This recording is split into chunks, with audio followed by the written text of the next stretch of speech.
សូមអរគុណនៅចម្លើយដ៏ក្បោះក្បាយរបស់បងវេក្មិនអញ្ចឹងសំណួរតបភ្ជាប់នឹងសំណួរបងដែលបានលើកឡើងមកមិញអញ្ចឹងអ្នកខ្ញុំមានសំណួរមួយទៀតសួរថាតើជំនាញអ្វីខ្លះដែលស្ថាប័នរបស់បងមានតម្រូវការហើយបើសិនជាមានតម្រូវការហើយតើយើងអាចចូលធ្វើការបានក្នុងសិស្សរៀនក្នុងកម្រិតណាដែរបាទអញ្ចឹងខ្ញុំសូមបញ្ជាក់ម្ដងទៀតដែរពាក់ព័ន្ធជាមួយនឹងក្រុមហ៊ុន OMA ដោយសារក្រុមហ៊ុន OMA ហ្នឹងគឺមានក្រុមហ៊ុនច្រើនអញ្ចឹងពាក់ព័ន្ធជាមួយនឹងតម្រូវការយើងមានច្រើនហើយកម្រិតតម្រូវការក៏យើងមានច្រើនទៅតាមផ្នែកនីមួយៗដែរហើយបើជាក់ស្ដែងនៅកំពង់ចាមខ្ញុំលើកឧទាហរណ៍ផ្នែកជាងមួយចុះបាទថាតើផ្នែកជាងយើងត្រូវការបែបណាផ្នែកជាងរបស់យើងដោយសារតែឡាន Ford ជាឡានប្រភេទជាឡានបែបទំនើបអញ្ចឹងប្រើប្រព័ន្ធភ្លើងនឹងច្រើនអញ្ចឹងគឺផ្នែកជាងត្រូវការជាងដែលមានបច្ចេកទេសជាងដែលមានជំនាញនឹងច្បាស់លាស់ឬក៏យើងអាចយកគាត់ទៅ train នៅសាខានៅភ្នំពេញឬក៏រោងចក្រតែផ្ទាល់តែម្ដងអាហ្នឹងនិយាយអំពីជំនាញក្នុងខ្លួនឬក៏ជំនាញដែលគាត់អាចធ្វើជាជាងបានហើយក្រៅពីជំនាញហ្នឹងកម្រិតដែលយើងចង់បានមួយទៀតនោះគឺពាក់ព័ន្ធជាមួយនឹងកម្រិតវប្បធម៌ក៏យើងត្រូវការដែរបាទយើងត្រូវការឲ្យគាត់មានការរៀនសូត្រអាចថាកម្រិតចប់ទី12បាទឬក៏អាចបរិញ្ញាបត្ររងឬក៏យើងអាចនិយាយថាគាត់មានសញ្ញាបត្របច្ចេកទេសនឹងត្រឹមត្រូវបាទអញ្ចឹងហើយបានខ្ញុំលើកឧទាហរណ៍ថាម្នាក់ជាជាងឡានគាត់មានជំនាញបកែបាទប៉ុន្តែគាត់រៀនជាងឡានហ្នឹងពីការ៉ាស់ឡានមួយបាទហើយម្នាក់ទៀតជាជាងឡានដែរប៉ុន្តែគាត់រៀនជាងឡានហ្នឹងគឺពីសាលាមួយអញ្ចឹងរៀនពីសាលាហើយនឹងរៀនពីជាងការ៉ាស់ឡានគឺខុសគ្នាអញ្ចឹងអ្វីដែលក្រុមហ៊ុន OMA ត្រូវការគឺជាងដែលរៀនចប់ហើយមានសញ្ញាបត្រឬក៏មានការទទួលស្គាល់ឬក៏មានវិញ្ញាបនបត្រត្រឹមត្រូវពីសាលាអញ្ចឹងហើយបានខ្ញុំលើកឡើងថាសិស្សនិស្សិតដែលចេញពី TVET គឺត្រូវបានទទួលស្គាល់ដោយក្រុមហ៊ុនដោយសារតែគាត់ជាជាងហើយគាត់មានកម្រិតវប្បធម៌ឬក៏កម្រិតសញ្ញាបត្រហ្នឹងត្រឹមត្រូវដែលយើងយកបានអញ្ចឹងមិនមែនជាជាងដែលគាត់រៀនតាមការ៉ាស់អញ្ចឹងហើយមានជាងឡានជាច្រើនគាត់មករកខ្ញុំគាត់មកសួរខ្ញុំថាតើអាចផ្ដល់ឱកាសការងារឬក៏មានឱកាសការងារសម្រាប់គាត់អត់អញ្ចឹងសំណួរខ្ញុំសួរគឺខ្ញុំសួរថាតើគាត់មានការទទួលស្គាល់មកពីណាអត់អញ្ចឹងបើសិនជាគាត់ជាជាងប៉ុន្តែរៀនតាមការ៉ាស់អាហ្នឹងអត់ត្រូវជាមួយនឹងគោលការណ៍របស់ក្រុមហ៊ុនទេហើយក្រុមហ៊ុនពិបាកក្នុងការទទួលយកគាត់ប៉ុន្តែបើសិនជាមានកម្រិតវប្បធម៌ត្រឹមត្រូវឬក៏មានវិញ្ញាបនបត្រឬក៏មានការទទួលស្គាល់ត្រឹមត្រូវពីសាលាដូចជា TVET ហ្នឹងគឺយើងទទួលយកបានយើងយកគាត់បានបាទអរគុណបាទសូមជម្រាបសួរម្ដងទៀតសូមថ្លែងអំណរគុណសំណួរ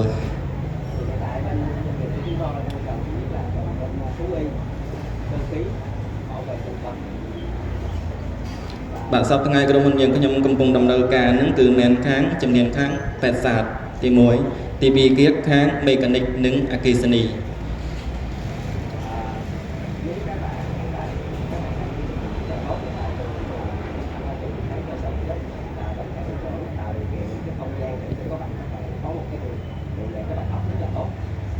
នេះជាឱកាសមួយដ៏ល្អដែលសាលានឹងបានបង្កើតកម្មវិធី TVET ដើម្បីជួបជុំសិស្សនិងក្រុមហ៊ុនទាំងអស់ដើម្បីផ្ដល់ឱកាសការងារឲ្យបងប្អូនទាំងអស់គ្នា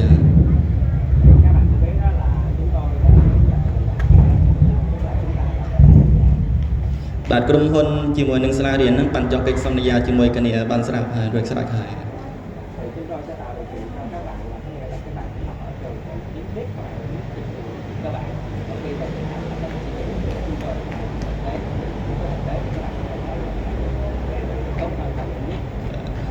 បាទទោះបីជានិស្សិតទាំងអស់នឹងរៀនក្នុងសាលានឹងអត់បានវឹកហាត់ត្រឹមត្រូវក៏ដោយឬមួយវឹកហាត់នៅមិនតាន់ស្ទាត់ជំនាញទៅក្រុមហ៊ុនយើងខ្ញុំនឹងអាចទទួលយកទៅហាត់ការនៅក្នុងក្រុមហ៊ុនបាន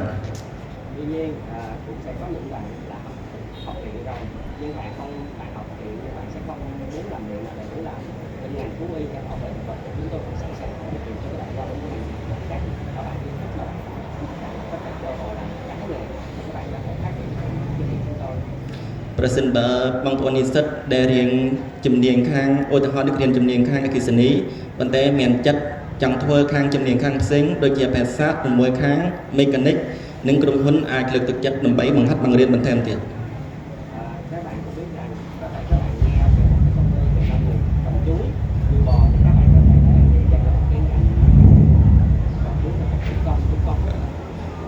ដូចជាបងប្អូនឮស្រាប់ហើយដូចថាការងារកសិកម្មហ្នឹងភាគច្រើនយើងលឺទៅកសិកម្មហ្នឹងយើងថាធ្វើហ្នឹងដោយពលករធ្វើដោយកម្លាំងប៉ុន្តែតាមពិតទៅក្រុមហ៊ុនធ្វើដោយគោយ៉ាងទាំងអស់កម្លាំងប្រើតិចតួចតែ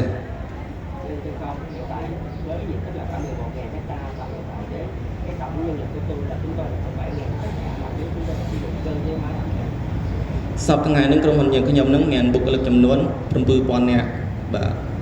ហើយសពថ្ងៃនេះគឺថា 7,000 នាក់ហ្នឹងភាគច្រើននឹងធ្វើក្នុងរោងចក្រចំណែកបងប្អូនពលករដែលធ្វើនៅខាងក្រៅចំការដូចជាចំការចេកចំការស្វាយចំការទុរេនឬមួយក្រគោហ្នឹងគឺថាប្រើគ្រឿងយន្តទាំងអស់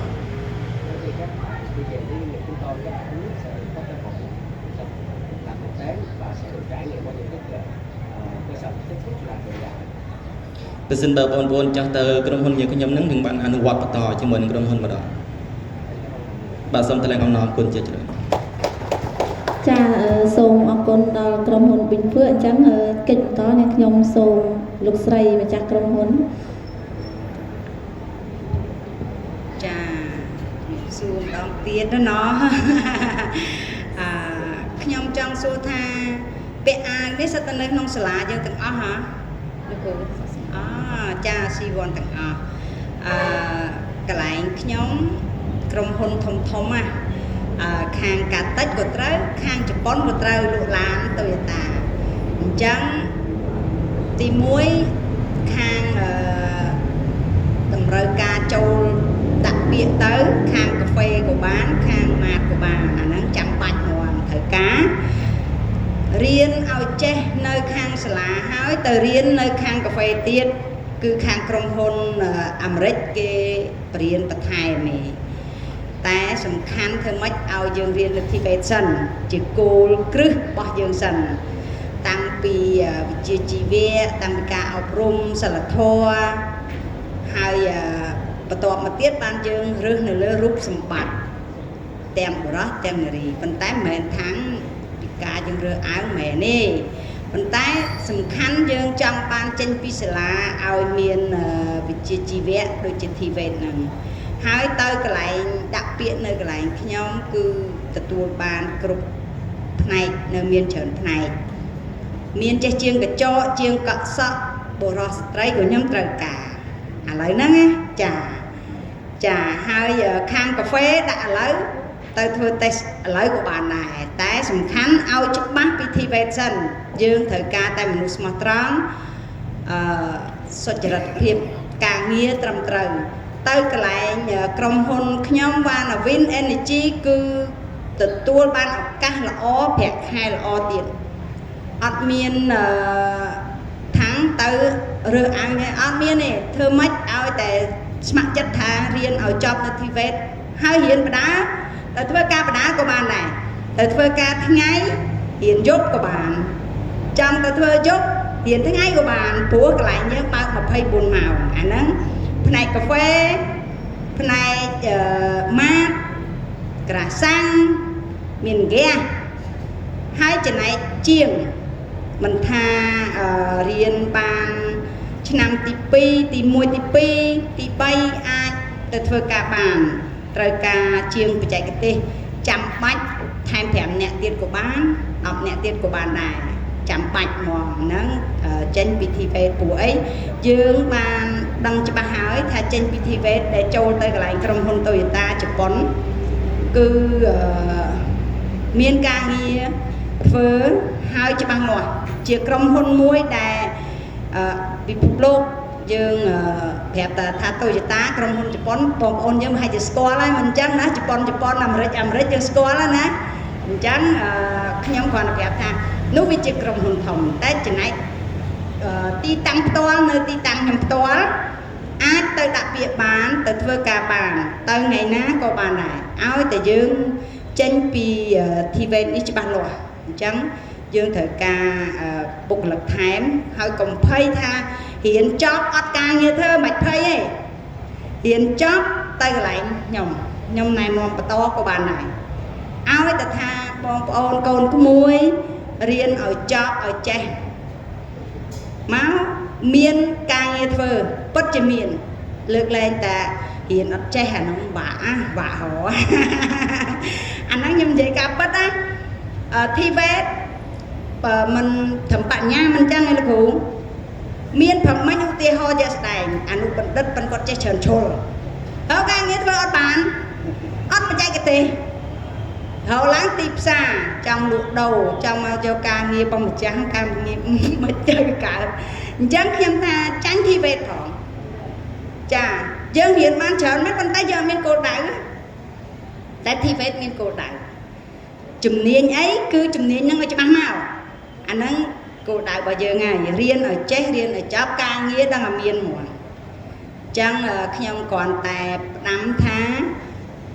riêng tranh bị thi vết trong riêng mong mán ta thưa ca mong mán là nó xoay lơi dương ta lẹ ta nấu kia tranh bị nắng ta đặc biệt đấy cô bạn này nè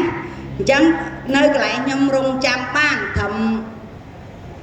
lấy nó bạch ban nó phải sang thật nè thì cô bạn này chà ô cun ông sa tô môi